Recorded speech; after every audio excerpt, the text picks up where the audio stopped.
Bonjour à toutes et à tous, vous êtes aujourd'hui toujours à l'écoute de Méridien Zéro, l'émission francophone de Radio Bandera, antenne française bien entendu. Pascal Lassalle au micro, assisté aujourd'hui de Dr G. Aujourd'hui une émission exceptionnelle, une émission en différé, une fois n'est pas coutume, et nous avons le plaisir de profiter de la présence parisienne de Gabriel Adinolfi pour l'accueillir dans le studio. Gabriel, bonjour. Bonjour. Alors, c'est l'occasion pour nous de revenir sur la situation italienne à travers, au prisme de la problématique de la rupture que nous avions évoquée dans notre première édition, première émission dont se souviennent les auditeurs les plus fidèles et les plus anciens. Nous avions évoqué justement cette nouvelle tendance qui se fait jour timidement en France avec des mouvements prometteurs qui décident notamment de marcher d'une certaine manière sur les traces de nos amis et camarades italiens, en abordant justement de nouvelles problématiques, de nouvelles formes d'action et de pensée. Rappelons rapidement qui est Gabriel Adinolfi. Gabriel Adinolfi est un militant nationaliste révolutionnaire né en 1954 à Rome, qui a surtout été un des créateurs et animateurs d'une structure novatrice dans les 70, Terza Posizione, qui a subi de plein fouet la répression des années de plomb durant cette stratégie de la tension en Italie. Gabriel a subi une période de 20 ans d'exil en Europe, principalement en France et au Royaume-Uni, où il a été d'ailleurs un observateur attentif et pertinent des évolutions politiques et métapolitiques qui avaient lieu à l'époque. Il est revenu donc dans la patrie de Dante dès le début de la décennie 2000 et aujourd'hui il est fort actif et il anime, on va le voir, la fondation Polaris, qui est une sorte de structure expérimentale de pensée, de formation à destination des militants italiens. Il a sorti de nombreux ouvrages, notamment 2 traduits en français, Nos belles années de plomb, la droite radicale italienne dans l'orage de la lutte armée et de l'exil, publié aux éditions de l'Ancre en 2004, et récemment Pensée corsaire, l'abécédaire de lutte et de victoire, publié aux éditions du Lore, qui est un ouvrage qui, justement, aujourd'hui, est un de ceux qui inspirent les mouvements français qui veulent justement aller de l'avant dans une autre perspective. Alors, Gabriele, pourrais-vous, plutôt on se tutoyer, on se connaît, nous sommes sur Méridien Zéro, peux-tu dresser rapidement un panorama d'après les dernières années qui se sont écoulées, de la rupture à l'italienne, en quelque sorte, avec des mouvements qui, aujourd'hui, suscitent un vif intérêt chez de nombreux militants de chez nous. Oui, la rupture à l'italienne, ça peut s'expliquer d'une façon très simple. C'est-à-dire, il a existé longtemps un reflet de ghetto dû à la défaite politique plutôt qu'autre chose des années 60 et 70 par la droite nationale. Et maintenant, la situation globale a changé partout, en Italie particulièrement. Donc, ces réflexes ghetto qui fait changer d'une certaine manière les juifs orthodoxes avec les tresses de la part de nos camarades qui ont la même façon de se présenter vis-à-vis du monde, est quand même une certaine manière de passer. Alors, il y a dans plusieurs endroits de la droite radicale nationale une espèce d'élan de renaissance qui est fait d'interventionnisme, de protagonisme et de actualisation de principes qui ont donné vie à la Révolution nationale, en particulier en Italie au fascisme. Et donc il y en a plusieurs, mais évidemment il y en a certaines qui peuvent vraiment être de représenter la polarisation, et entre tout peut-être l'avant-garde la plus évidente et plus claire est la Casa Pound. Tout à fait. On a la Casa Pound d'Italia qui commence à être fréquentée assidûment, à la fois par des militants français et européens. Donc, peux-tu développer justement les actions et les axes majeurs de la Casa Pound ces dernières années? La Casa Pound, tout d'abord, c'est né comme une espèce de provocation médiatique qui a réussi parce qu'en plus c'est enraciné. Normalement, les occupations étaient réserves de chasse privilégiées par la gauche, et à Rome en particulier, il y a beaucoup de familles qui risquent de perdre le toit à cause de prix élevés des logements et à cause du fait que la plupart des logements populaires ont été rachetés par des banques ou des financières qui veulent à tout prix les revendre, donc les gens ne sont pas capables de les reprendre. Il y a plein d'immeubles, soit publics, soit privatisés par des banques ou par des holdings qui sont complètement vides. Il y a des gens dans la rue. Alors, les gens qui étaient autour du groupe musical Zeto Zero Alpha, du pub qui aime se définir le plus haï d'Italie, le Catecerc, ont essayé d'occuper un de ces immeubles qui se trouve dans le centre de Rome pour faire une occupation et pour donner un toit à une vingtaine de familles italiennes. C'était fait en 2003, ça, je crois. C'était fait en fin 2003. Et ils étaient convaincus de la même chose de laquelle sont convaincus toujours les Français quand on parle de la France, c'est-à-dire puisque c'est la gauche, et à la gauche on laisse faire, à nous on ne laissera jamais faire.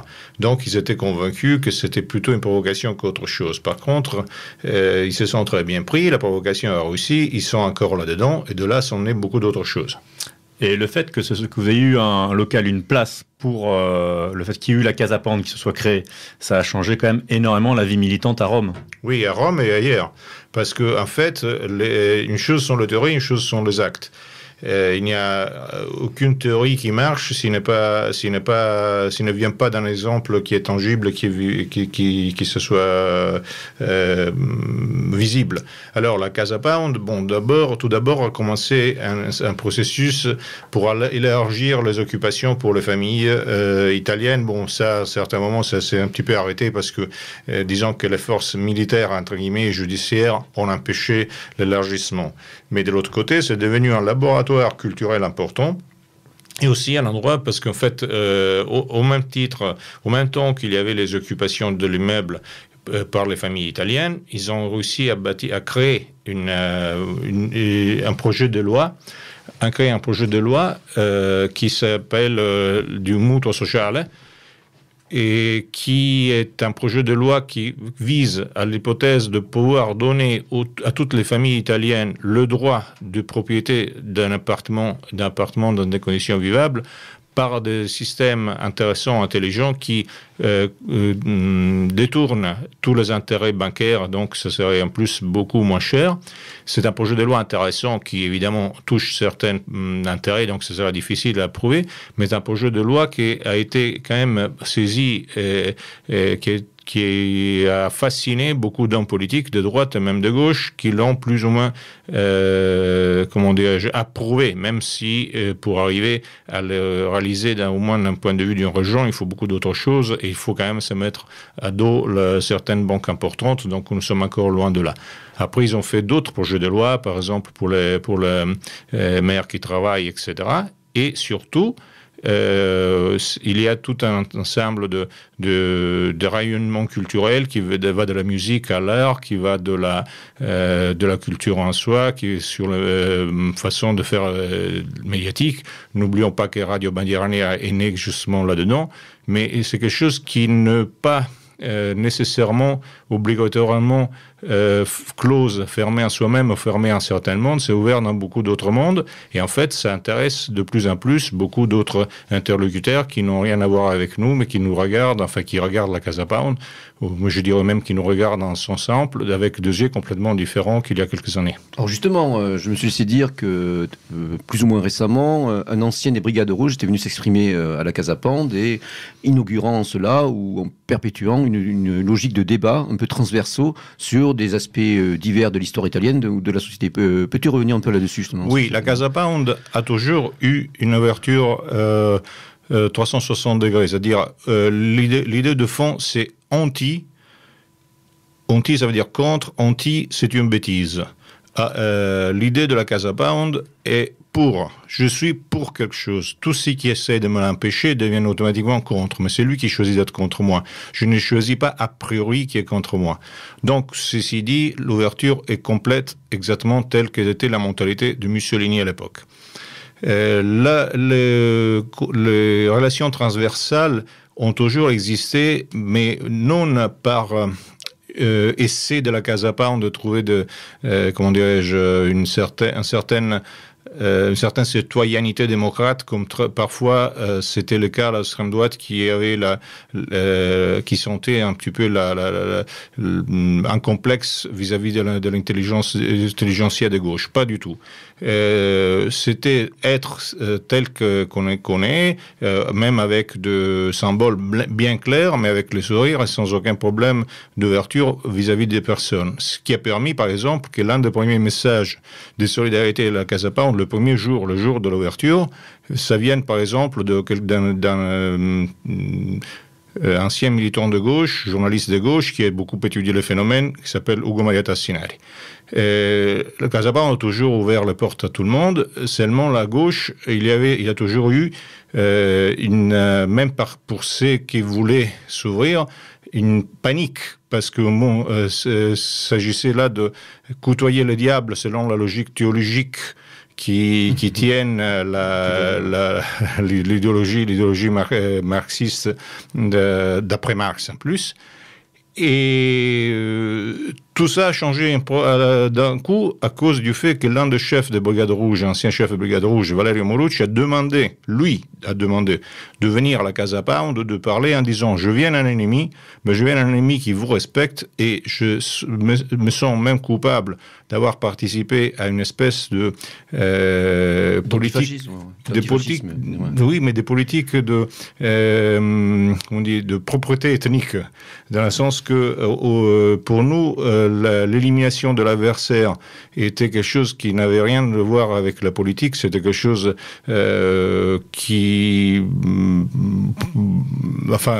presque maladive.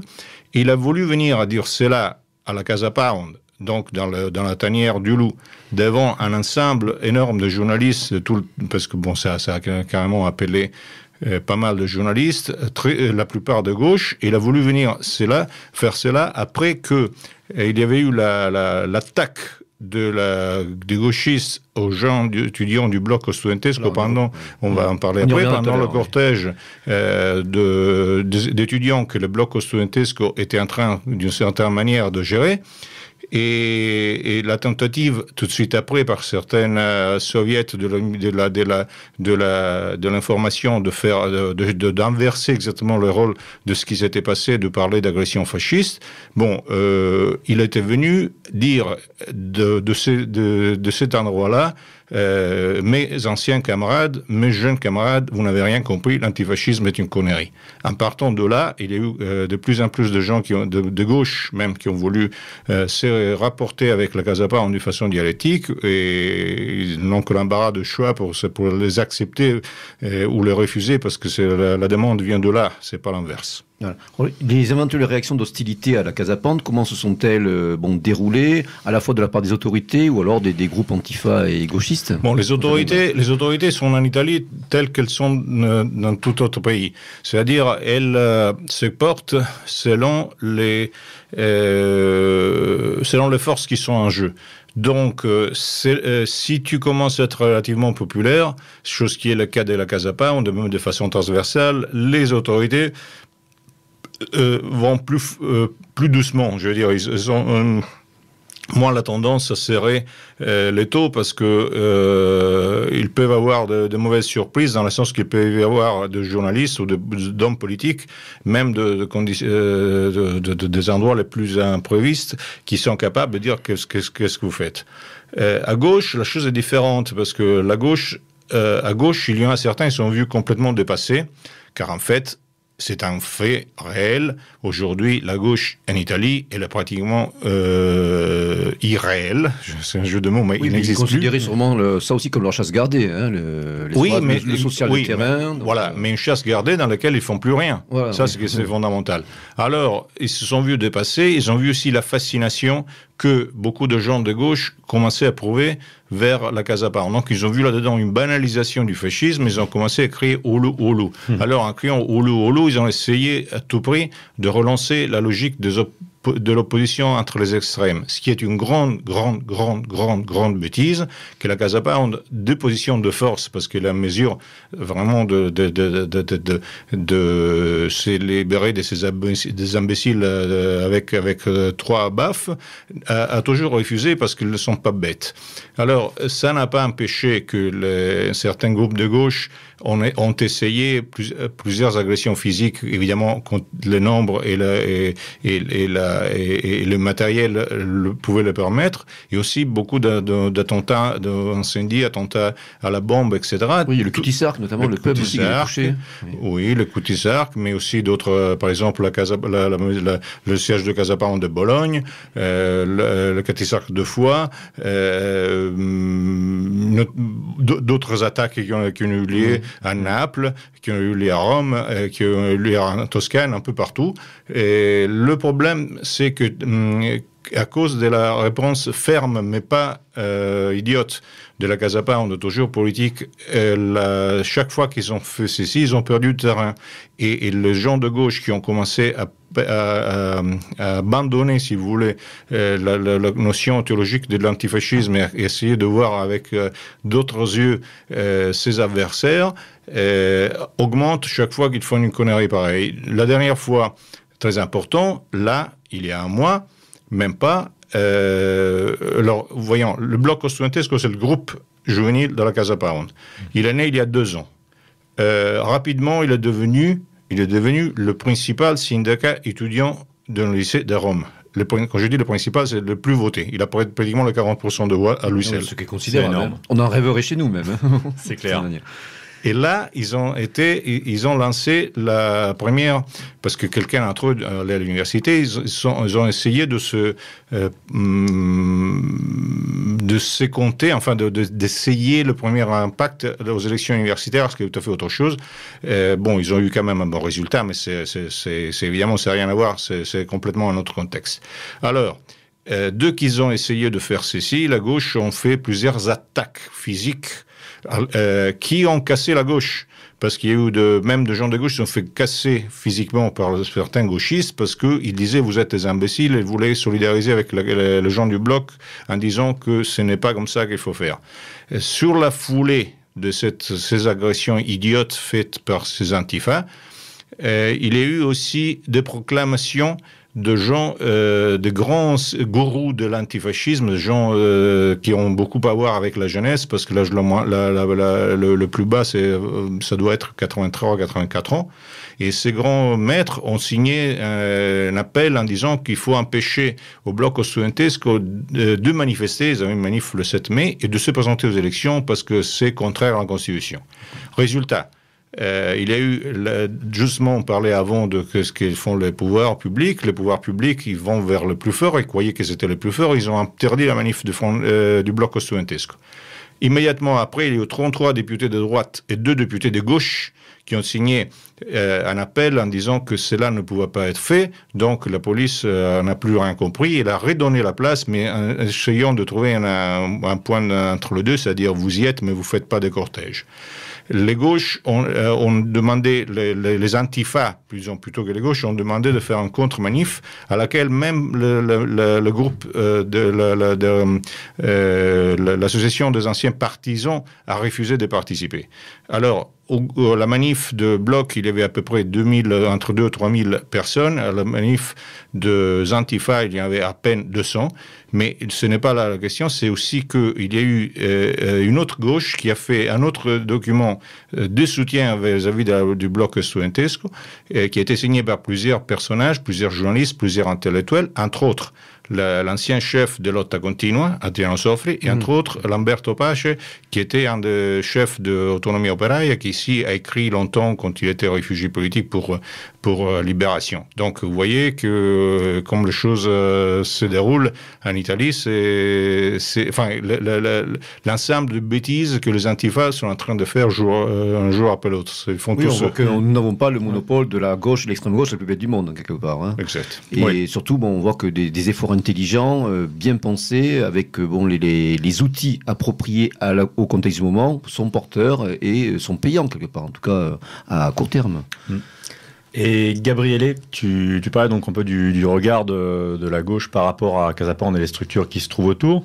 Est-ce qu'il y a eu, par rapport aux militants que recrute Casa Pound, est-ce qu'il y a aussi une perméabilité par rapport aux gens de gauche? Est-ce que vous recrutez plus en fait parmi d'anciennes structures de droite radicale, ou il y a également des gens vierges du parcours politique, exactement, des gens vierges ou des personnes... Ah non, mais il y a surtout des gens vierges.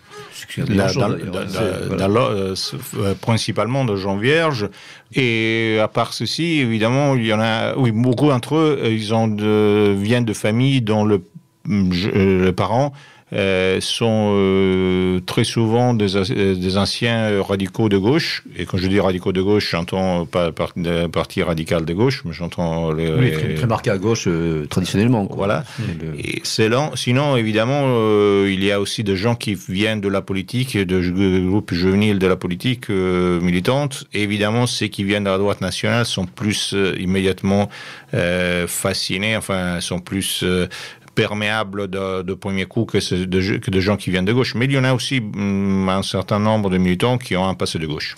Alors justement, j'ai entendu dire qu'il y avait des processus d'intégration particuliers un petit peu de la communauté Casa Pound pour un jeune militant qui arrive comme ça, de but en blanc. Comment tu peux nous donner des exemples un petit peu de processus qui sont menés pour... dans quel esprit est faite l'intégration des nouveaux militants dans la communauté militante? Les formations, par exemple ça dépend, parce que je ne pense pas qu'il y ait une ligne précise, il n'y a rien de structuré en fait, de façon paranoïaque. Il y a des symboles qui sont évidents. Il y a un imaginaire qui est très particulier, qui est surtout ancré sur le fascisme, sur les avant-gardes fascistes, sur le futurisme, sur les squadristi, sur Fiume. Et il y a par exemple le cercle futuriste qui vend là-dessus. Donc après, il y a les structures qui se forment aux alentours, enfin à l'intérieur de la Casa Pound, qui sont formées par des gens qui ont déjà vécu en bonne partie à l'intérieur de la Casa Pound, mais chacun fait disons, de choix différents. Par exemple, la formation du bloc étudiant, c'est ça, le bloc studentesco, c'est le bloc qui décide laquelle c'est. Donc, c'est plus, ce n'est pas rien d'oxydé. Oui, disons. Donc en fait, d'après ce que tu dis, on s'inspire du premier fascisme, le fascisme mouvement, le fascisme véritablement révolutionnaire, et éventuellement aussi ce qui s'est passé durant la période de la République sociale italienne. Non, mais aussi, oui, mais c'est l'esprit avant tout qui inspire. Voilà, c'est pas mais attention, pas avec la logique très complexée, je trouve, qu'il y a eu il y a une vingtaine d'années de dire je m'inspire au fascisme mouvement, au fascisme République sociale, je suis contre le fascisme régime. Pas du tout. Il y a un truc important, disons, la conscience de que le fascisme régime a donné à l'Italie, en fait, c'est lui, je pourrais dire, qui a fait l'Italie, et il y a une image qui est très souvent rapportée par Gianluca Iannone qui reprend la Casa Pound, qui c'est le marbre contre le marais. Donc ça, c'est fondamental. Ce n'est pas une négation du fascisme régime, mais c'est la logique de reprendre du point de vue à la fois artistique, génial, et de la révolution continuelle, l'élan de l'aube du fascisme. Oui, on est résolument dans l'esprit d'avant-garde, oui. À tous les points de vue d'ailleurs. Fascisme du 3e millénaire, comme il a d'ailleurs lui-même dit. Ouais, c'est quelque chose. Les fascistes du 3e millénaire, c'est en fait un nom, une attribution qui était donnée par la presse et qu'ils ont bien voulu tenir bien étroite parce que je pense que ça va parfaitement bien. Mais c'est vrai que pour un observateur français, c'est assez frappant de voir qu'il y a à la fois une mémoire qui est extrêmement bien entretenue de la période fasciste, et pourtant il n'y a pas de fétichisation, de focalisation complètement dépassée, complètement ossifiée un petit peu sur cette période. Quand vraiment on saisit le moment, on saisit l'esprit. La pulsion qui a animé tout ça. C'est assez frappant pour un esprit. Parce que c'est exactement l'esprit fasciste. Ouais. L'esprit, par contre, de l'idolâtrie catacombale du fascisme est un esprit de ghetto d'extrême droite, qui, je dirais, c'est un petit peu comme le juif orthodoxe d'Anvers ou comme le catho catacombal. C'est quelque chose qui n'appartient pas à l'esprit solaire du fascisme, qui est très, très, très, très, très innovateur, mais toujours avec des points forts qui ne sont pas de forme bâtie. Par exemple, aujourd'hui, on parle très souvent de la famille traditionnelle. La famille traditionnelle, personne ne s'aperçoit que nous appelons la famille traditionnelle et le résultat de la Révolution française. Parce que la famille traditionnelle, c'est même pas la famille qu'on essaie de défendre. Ce sont les principes, chose qui est complètement différente. Alors, la différence réelle entre le fascisme et, par exemple, le marxisme, à part le fait que le marxisme essaie de créer une orthodoxie, alors que le fascisme, comme il avait bien dit, Mussolini est l'église de toutes les hérésies, ce qui est quand même très, très important parce que c'est quand même beaucoup plus libertaire le fascisme que la démocratie. Mais cela dit, à part cela, la différence est que le fascisme se bâtit à partir de zéro, mais en se référant à un mythe, le mythe formateur. La démocratie, admettons toute démocratie, y compris le bolchevisme, et quand il essaie de bâtir, il bâtit sur une utopie, que c'est quelque chose à inventer. C'est complètement différent. Donc, c'est jeté en avant en ayant un centre, c'est fondamental. C'est jeté en avant en cherchant un centre, ça mène ailleurs. Tout à fait, oui. Ce qui est frappant aussi, c'est de voir que les enseignements, par exemple, de quelqu'un comme Julius Evola, figure altière de la pensée traditionnelle, est totalement intégré. On ne le cite pas à bout de champ, pourtant on incarne ces doctrines de lutte et de victoire, une virilité spirituelle en quelque sorte. Elle est en acte concrètement, et ça aussi c'est frappant pour un esprit français qui est parfois un peu trop attaché à la lettre par rapport à l'esprit et à une forme un petit peu figée de cette pensée. Je dirais que là-dessus, la Casa Pound, plus ou moins comme, c'est bien sûr, il faut faire la part des choses, mais un peu comme Terza Posizione et comme moi du reste, elle est évolienne, elle n'est pas évoliste. Voilà, tout à fait. Oui, la SEG des témoins de Julius Evola, comme on l'a dénoncé Philippe Baillet jadis pour l'espace francophone. Peut-être venir un peu maintenant sur les actions et sur les conseils que tu pourras avoir sur les... Voilà, mais quelques propos pour un jeune militant français aujourd'hui. Quels seraient pour toi les écueils à éviter? Dans quel état d'esprit un jeune militant français devrait aujourd'hui envisager son engagement par rapport à tous les enseignements tirés en fin de compte? Commençons à zéro, parce qu'en fait, c'est bien d'être enthousiaste, mais il faut aussi avoir un cadre.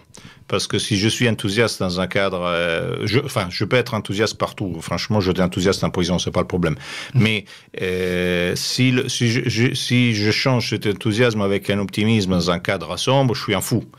Alors, c'est clair que le cadre français est un cadre relativement sombre, assez sombre même. Je ne parle pas que de la droite nationale française, mais je parle de la France en soi. La différence entre l'Italie et la France est évidente. Mais ceci dit, alors, il faut, je pense, faire un pas en arrière pour faire 3 pas en avant. Alors, quel est le pas en arrière qu'il faut faire en acquérant, tout en essayant d'acquérir un certain enthousiasme? Comprendre pourquoi la droite nationale est aujourd'hui à l'impasse. Alors, la droite nationale est aujourd'hui à l'impasse parce qu'ils se sont vérifiés plusieurs événements en France auxquels la droite nationale n'a pas su offrir un modèle de confrontation. Prenons le Front National. Le Front National a eu son succès pour 2 éléments fondamentaux. Le premier, c'est Jean-Marie Le Pen, qui est indiscutablement l'un des géants du procénie français et mondial, et dont personne qui le critique est à l'auteur, même pas d'après moi, de lui laisser les chaussures. Cela dit, le Front National a fait une grande entreprise de populisme réactionnaire. Qui peut être très franco-centré, qui peut être... je ne veux pas juger là-dessus si c'était bien ou mal de faire ceci, oui, on comprend bien. Mais à un certain moment, les éléments sur lesquels l'élan du Front National marche bien, sont plus ou moins effrités. Pourquoi? Parce que d'abord, c'était un rejet complet de l'eurocratie, de l'Europe avec l'eurocratie, avec les technocrates, et une acceptation de mettre ensemble d'emblée l'Europe avec le politiquement correct. C'était le refus donc de l'adhésion à l'Union européenne, c'était le refus de l'euro, et c'était en même temps le refus non pas des immigrés, mais de l'immigration. quand la France a adhéré effectivement à l'Union européenne, quand l'euro a commencé à être la monnaie française, la value française, quand l'euro quand même a contribué, parce que ça il faut le dire, il faut le comprendre, il faut l'entendre, à réduire largement le pouvoir, les monopoles du pouvoir américain, quand Paris est devenu, pour plusieurs éléments diplomatiques, et boursières et parfois économiques, la capitale d'Europe avec Francfort. Quand l'immigration est devenue un phénomène absolument enraciné. Donc, quand il y a eu un passage de génération où les gens sont habitués à vivre dans une espèce dans une logique franco-américaine, quand la version à l'immigration n'a plus été la version à l'immigration ou à l'immigré, mais à la racaille, entre guillemets, donc c'est devenu quelque chose de socioculturel, à ce moment-là, évidemment, toute la logique de fond sur laquelle la droite nationale a fait résistance est entrée dans un cul-de-sac. Alors, pour sortir du cul-de-sac, il faut revoir peut-être beaucoup de choses. Maintenant, l'important de voir comment revoir beaucoup de choses, c'est un large débat. Tout à fait, oui. Alors justement, par rapport à un jeune militant qui aujourd'hui se cherche, parce qu'effectivement, on peut remarquer que depuis l'effondrement relatif du Front National, il y a une sorte de désarroi qui s'est emparé. Nous, on peut en témoigner dans nos entourages respectifs de jeunes militants qui ont souvent été jeunes, plus ou moins jeunes d'ailleurs, qui ont été tout feu tout flamme. Ils n'étaient pas les derniers à dénigrer le Front National, à le critiquer ouvertement, mais une fois que la maison mère, en quelque sorte, est au bord de l'effondrement, malgré l'épisode actuel de Marine, on ne voit pratiquement plus personne. On a une tendance au repli sur la sphère individuelle, sur la sphère familiale, sur la sphère professionnelle. Donc, et des jeunes militants, parfois hésitent à franchir le pas, ou alors perdent leur temps, sont dans des écueils structurels, dans des petites structures sans avenir. Donc, quel serait pour toi un petit peu, quel conseil que tu donnerais Pour moi, la question, ce serait de recommencer. Alors, à ces moments-là, partons de ces constats, parce qu'on ne part pas de ces constats, on ne peut pas aller ailleurs. Partons de ces constats, il faut regarder devant. Regarder à l'avant. Regardez à l'avant, je pense que là, aujourd'hui, il y a des choses qui se vérifient, qui avaient été annoncées, peut-être pas dans la mesure dans laquelle, pas dans la forme qui aurait été peut-être souhaitée, mais qui ont été annoncées. D'abord, par la plupart des avant-gardes des révolutions nationales des années 40, et après aussi par la Grèce. Seulement, la Grèce a toujours eu une attitude vis-à-vis de ceci un peu trop intellectuelle, d'après moi. Alors, maintenant, nous avons une possibilité européenne dans laquelle la France peut avoir une importance fondamentale. Et ça, donc, il faudrait déjà imaginer la bataille comme une bataille pour le futur et pas pour le passé. Donc, pour faire autrement l'Europe, mais quand je dis autrement, ça ne signifie pas de la faire, ça ne signifie pas de se mettre pour parti pris contre chaque chose qui est faite en Europe. Au contraire, essayer plutôt, comme ils auraient fait les avant-gardes de gauche il y a 40 ans ou 50 ans, ne pas de s'opposer à ce qui s'est fait, mais d'essayer de l'accélérer. Donc ça impliquerait déjà de dépasser le strict souverainisme qui, parfois fait florès dans nos mouvances, l'idée du bunker national et d'État-nation jacobin, profondément, virulemment anti-européen. Ouais. C'est vrai que c'est très répandu aujourd'hui dans la sphère militante française. D'un côté, de l'autre côté aussi, de passer cet autre réflexe qui a été le réflexe aux États-Unis, qui s'est copié carrément, ce réflexe, disons, du ghetto identitaire, ghetto blanc, que beaucoup de gens ont et qui ne marche pas, parce que si on regarde aux États-Unis, il ne marche pas, parce qu'on fait déjà le ghetto ne marche jamais et surtout ne donne aucun dépassement, compte quand même cette mélange complète vers laquelle on s'imagine d'y aller ne sera jamais complète, parce qu'on a vu que c'est jamais complète nulle part, elle n'est même pas complète au Brésil. Et le problème, c'est que toute tendance peut être plus ou moins réglée ou plus ou moins modifiée à pacte d'avoir une idée force qui va vers le lendemain et qui ramène tout ce qui vient dans des racines précédentes. Par exemple, je sais que beaucoup de gens ne seront pas d'accord, mais je pense qu'il y a beaucoup, que les éléments fondamentaux sur lesquels on peut relancer une vision d'ensemble pour le futur vient du bonapartisme en France. Et donc, en reprenant quelque chose qui est enraciné, en le relançant en avant, et en refaisant cette réunion qui part de la garde napoléonienne, et pas seulement de la garde, mais même de la mentalité, même des cris et de lois de Napoléon, et qui traverse les combattants de la Charlemagne et qui arrivent jusqu'au lendemain, je pense qu'on peut avoir une bonne chance. Parce qu'aujourd'hui, la France a quand même, je sais que c'est pas la France qui nous plaît, mais a un poids important dans la formation actuelle de l'Europe dans laquelle aujourd'hui, ça ce qui est une autre chose très intéressante, ce sont les capitaux, c'est vrai, qui font la politique, mais qui la font mieux que les politiciens. Oui. Parfois, sont moins capitalistes et plus révolutionnaires les capitaux que ne soient les politiciens. Non, c'est vrai que tu évoques le mythe bonapartiste. Hein, c'est vrai que dans le mythe napoléonien, il y a beaucoup d'ambivalence, comme toute grande période et tout grand personnage. Maintenant, c'est vrai que je pense que tu évoques un petit peu cet aspect très augustéen de Napoléon, en fin de compte, c'est une figure providentielle, bien sûr, d'extraction militaire, qui, comme un peu Octave Auguste, a voulu opérer un phénomène de régénération, de stabilisation après les convulsions de la période révolutionnaire. Mais à côté de ça, on voit que, à travers certains écrits, je pense notamment à un ouvrage de feu Jean-Claude Vallat, auquel nous pensons tous, après son récent décès, Jean-Claude Vallat a montré que Napoléon Bonaparte avait beaucoup plus récupéré qu'on ne le pense, le mythe impérial dans ce qu'il a de meilleur, de Charlemagne, jusqu'à son avènement en quelque sorte.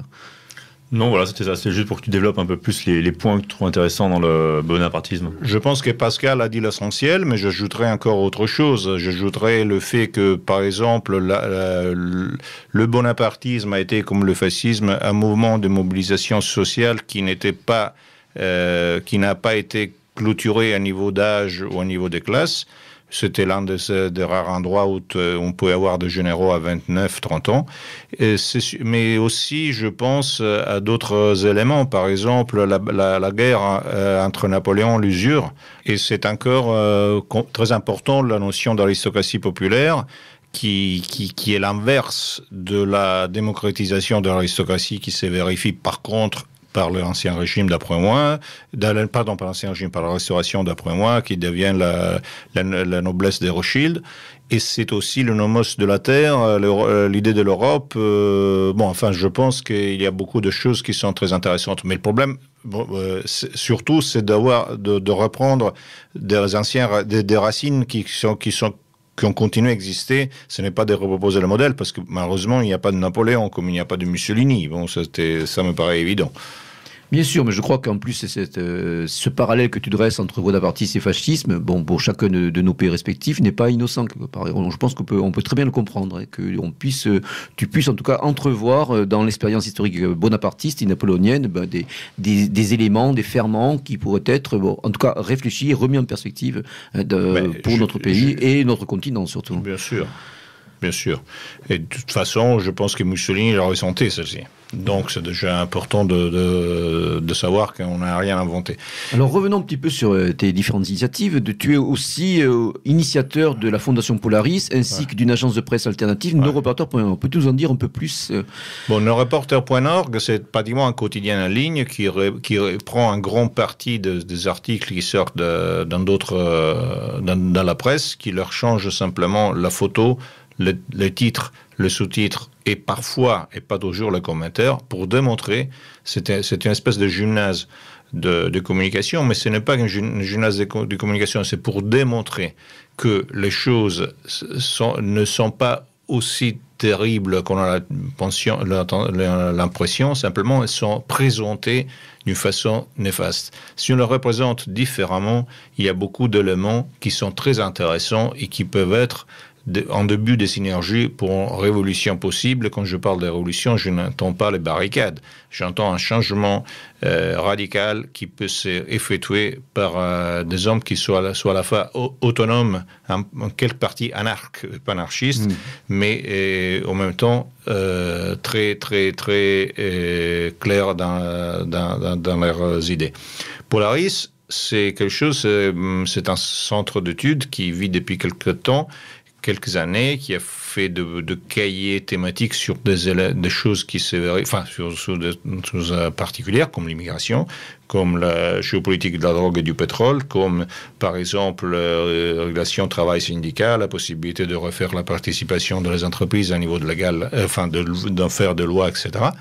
On vient de débuter par un trimestriel dont le numéro 2 est train de s'imprimer là, ce jour-ci, et auquel, je veux dire, la qualité, franchement, est très, très, très élevée, mais on essaye en même temps d'être le plus possible compréhensible à tous gens qui ont un minimum de culture et d'intelligence. Pas tout le monde, parce que ça serait pas possible, parce que dans ce sens-là, ça perdrait la valeur de ce genre d'instrument, parce que chaque instrument a quand même un target et a quand même un résultat. L'idée de Polaris, c'est de pouvoir donner tout un ensemble de travailler comme étoile polaire pour donner tout un ensemble de routes aux lecteurs. Mais quand je parle de lecteurs, je ne parle pas de militants qui n'en ont pas vraiment nécessairement besoin et pas nécessairement par Polaris. Quand je parle de lecteurs, je parle de gens qui se trouvent dans des intellectuels, des journalistes, des politiques, des étudiants, pour essayer de bâtir à moins en partie la mentalité de la classe dirigeante du lendemain. Et c'est fait d'une façon la plus transversale possible, toujours sans rien cacher.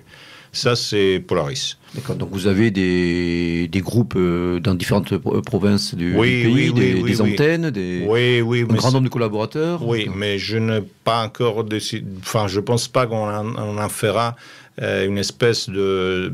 Enfin, je ne veux pas faire une structure avec pignon sur rue, etc., parce que sinon, ça devient quelque chose qui a la tendance, même sans le savoir, sans le penser, d'englober, de mettre de définition, de créer des hiérarchies, etc. Je préfère que ce soit plutôt quelque chose qui soit très hiérarchisé, dans le sens que je m'en occupe d'une façon dictatoriale, et de l'autre sens, que ça soit très ouvert, dans le sens que tout le monde puisse participer, ou surtout en être... tu vas dire le grand architecte, de toute façon. Voilà. Oui. Le grand architecte, mais aussi les petits, parce que je corrige même les croquis. Parce que en tout cas, tu m'avais passer le premier numéro, et c'est vrai que c'est extrêmement bien présenté. La maquette est élégante, et puis il y a des articles courts, synthétiques. Et tu me dis que tu attends encore mieux pour le numéro 2 suivant. Le numéro 2, je m'attends mieux, je l'ai lu. Le numéro 2 dépasse le numéro 1. Alors maintenant, j'espère de pouvoir être toujours évolutif. Ça, c'est pas toujours évident, parce qu'on est parti bien au-dessus de ce que je m'attendais. Parce qu'on n'est pas parti de là, il faut aussi dire. C'est que d'habitude, quand on fait quelque chose, on a tendance à ouvrir une boîte, une entreprise qui s'appelle Parti, qui s'appelle Review, qui s'appelle quoi, et puis essayer de la remplir. Sur Polaris, j'ai toujours fait l'inverse, c'est-à-dire d'abord on a fait de certains produits, puis d'autres, et puis on a commencé à mettre la forme. Donc quand on est passé à la vitesse supérieure, effectivement, le moteur était bien rodé.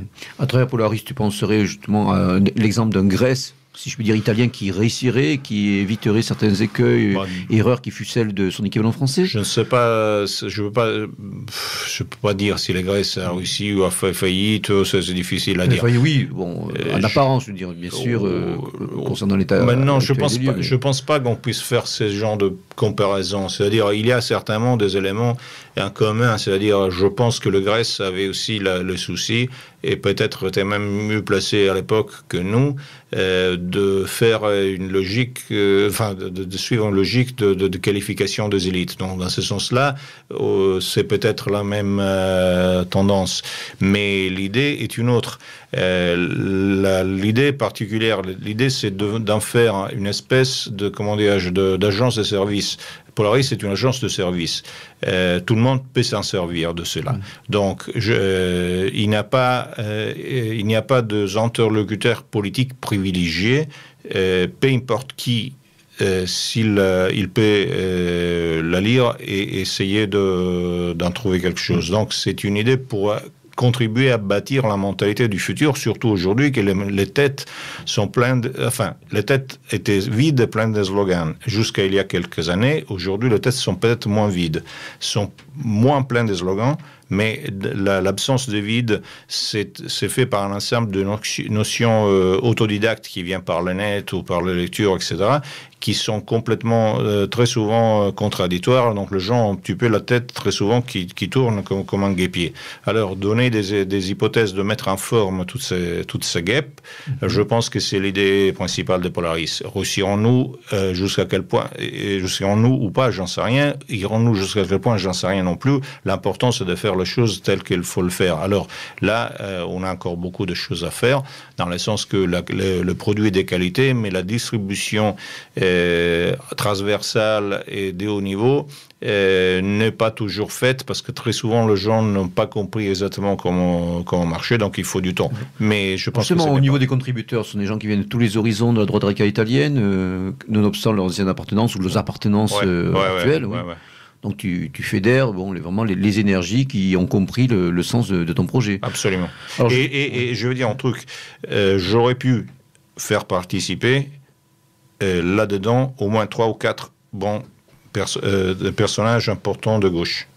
Je ne l'ai pas fait exprès, pas parce que je vais les exclure, parce que autrement l'image qui aurait été perçue aurait été une autre. Donc dans les futurs, peut-être on pourra les Oui, mais je crois qu'il faut d'abord cohérer quelque chose, qui est vraiment un effet data nord quelque part, solide, avant de pouvoir intégrer des éléments venus de cercles périphériques. Exact. Alors je voudrais préciser aussi à nos lecteurs que dans l'édition française Pensée corsaire, abécédaire de lutte de victoire, il y a 2 textes qui s'inscrivent dans cette perspective, à savoir le texte de Les abeilles et les fleurs, qui date de 1999, qui je crois était un petit peu un préambule à ce que tu vas mettre en place plus tard avec Polaris, et surtout le manifeste de Polaris, qui est traduit en français dans sa version commentée, donc dans les annexes du dernier ouvrage de Gabrielé, traduit en français, Pensée corsaire. Alors, comme nous le disions tout à l'heure, la rupture nécessite aussi un changement anthropologique un petit peu dans l'esprit des nouveaux militants, de savoir se remettre en cause. Comment l'envisages-tu davantage avec l'expérience qui est la tienne et l'exemple fourni par tes camarades ?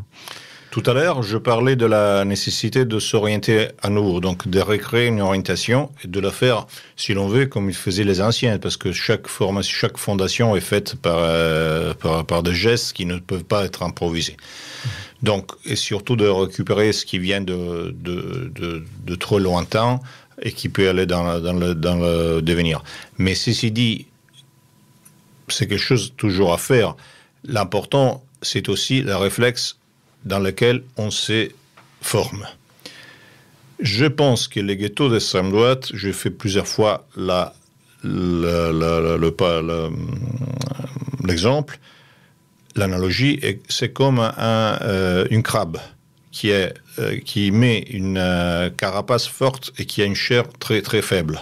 Oui, les crustacés des Jusévola notamment, dur à l'extérieur, mou à l'intérieur. C'est l'inverse d'un maître de arts martiaux, lequel il a une épine vertébrale forte, mais aussi souple, et qui ne se met jamais dans une situation, immédiatement offensive, parce qu'il n'est pas faible, il est fort. Alors ça, c'est fondamental. C'est d'être fort et ne pas sembler fort. Quand on est fort, on ne passe pas son temps à essayer de faire peur aux gens ou essayer de le brusquer. Il n'y a pas besoin. Au contraire, quand on est fort, on est souriant. C'est fondamental, mais c'est aussi fondamental, ça va avec, la différence entre être pour et être anti. Parce que la logique sur laquelle les faillites de ghettos d'extrême droite, telles que les faillites aujourd'hui des ghettos d'extrême gauche, se sont produites, se part toujours par un anti. Je suis contre je sais pas, les juifs, Oui, on se je suis pose en contre s'opposant. les catholiques, je suis contre les protestants, je suis contre les francs-macs, je suis contre, je ne sais plus quoi, les communistes.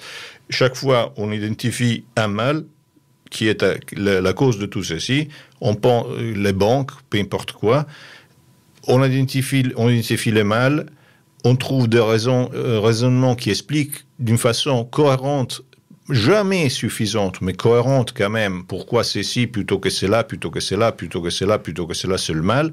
On prétend de le dire d'une manière très souvent triste, angoissée et aigrie aux gens pour que les gens puissent comprendre et se réveiller de cette hypnose générale. Bon, ça c'est complètement faux. La chose fondamentale, c'est d'être pour créer quelque chose, la faire rayonner. Après, le mal, ça se manifestera lui-même. Mais oui, l'inverse, c'est induit par nos choix et leurs conséquences, bien sûr. Nier la négation, c'est-à-dire nier le négatif. Il y a un négatif que je peux imaginer tel ou tel. Passer ma vie à nier le négatif ne mène jamais à un affirmatif, ça mène à un double négatif. Et ça, c'est fondamental, il faut dépasser ce stade-là. Parce que si on reste pris dans ce stade-là, on n'arrive nulle part. D'accord. Bien, notre entrevue s'achève sur ces mots.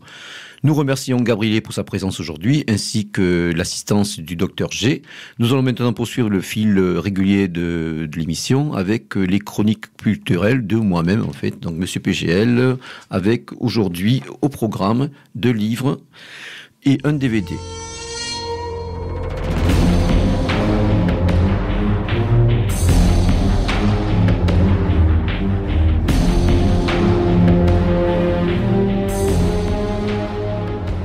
Le premier livre, en fait, on reste dans le domaine de la science-fiction. Il s'agit de la traduction française d'un roman russe qui a eu un énorme succès là-bas, qui a été vendu à plusieurs centaines de millions d'exemplaires.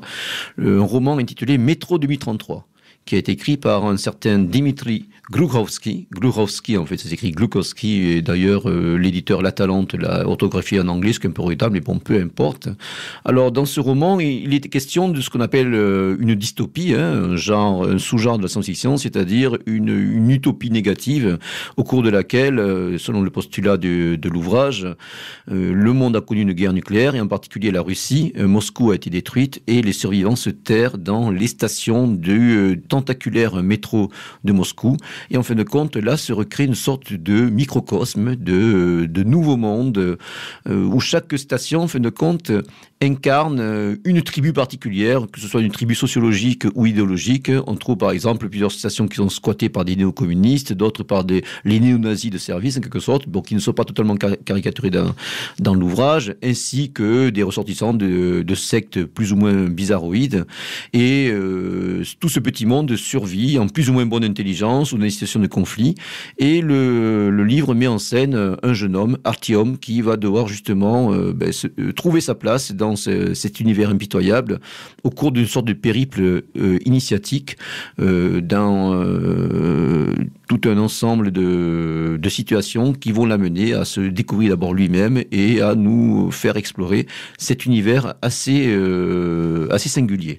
Donc je rappelle le titre du livre, Métro 2033, de Dimitri Gluchovsky selon la prononciation d'usage, chez La Talente. C'est un livre d'ailleurs qui a aussi engendré un jeu vidéo pour ceux qui auraient tendance à passer trop de temps devant leur écran. Un jeu de vidéo fait d'ailleurs par une équipe ukrainienne.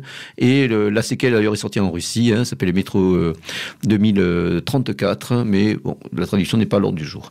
Deuxième ouvrage, il s'agit de l'ultime séquelle, en tout cas à ce jour, d'une des plus formidables sagas de la science-fiction occidentale, à savoir Dune, de Frank Herbert.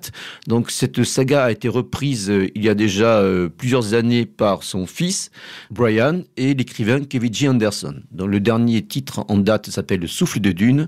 Et je rappelle aux auditeurs qui ne connaîtraient pas cet univers qu'il s'agit de l'évocation d'un monde archéofuturiste, une sorte de société féodale dans dans l'avenir, qui est dont tous les enjeux de puissance sont tournés autour d'une seule planète qui détient une substance indispensable pour le bon fonctionnement d'un empire galactique extrêmement étendu, l'Épice, une planète désertique, aride, rude, sur laquelle vit un peuple qui a subi une sorte de sélection naturelle, qui en a fait une population extrêmement adaptée à un environnement hostile, les Fremen.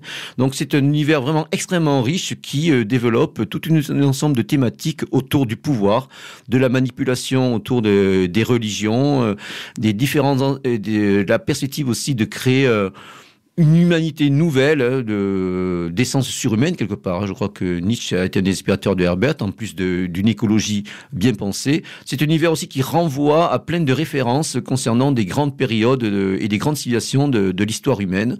C'est tout à fait plausible. C'est en plus une société qui a rejeté le système de consommation qui nous étouffe aujourd'hui. On est revenu vraiment dans une sorte de néo-féodalité où il y a des poches de technologie et d'autres qui ont été repoussés. Voilà, donc c'est l'univers de Dune à travers Le Souffle de Dune, paru chez Robert Laffont dernièrement. Il y a tout un ensemble de titres auxquels les lecteurs peuvent se référer. Et pour les néophytes, bien sûr, commencer par le Dune originel de Frank Herbert.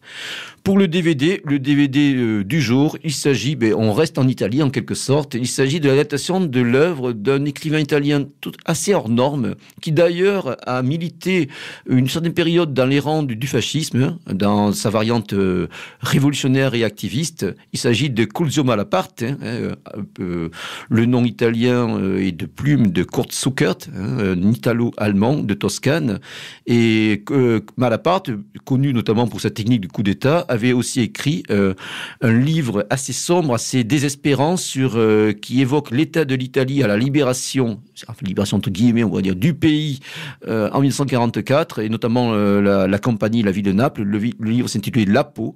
Ce livre a été adapté par la réalisatrice italienne Liana Cavani, qui a eu son heure de gloire dans les années 70 et qui est connue par les plus cinéphiles des auditeurs pour son fameux Portier de nuit, avec le jeu inoubliable de Charlotte Rampling et Dirk Bogarde. Et donc La Peau vient de sortir en DVD. C'est un film qui marque les esprits. Je me rappelle avoir vu adolescent. Il y a des scènes très dures, très crues, mais qui montrent l'état de déchéance d'un peuple vaincu, mais aussi un rejet très fort de la société américaine, de la civilisation américaine, du Yankee arrogant et vainqueur, confronté à une vieille civilisation, voilà, qui vient de connaître un désastre et une défaite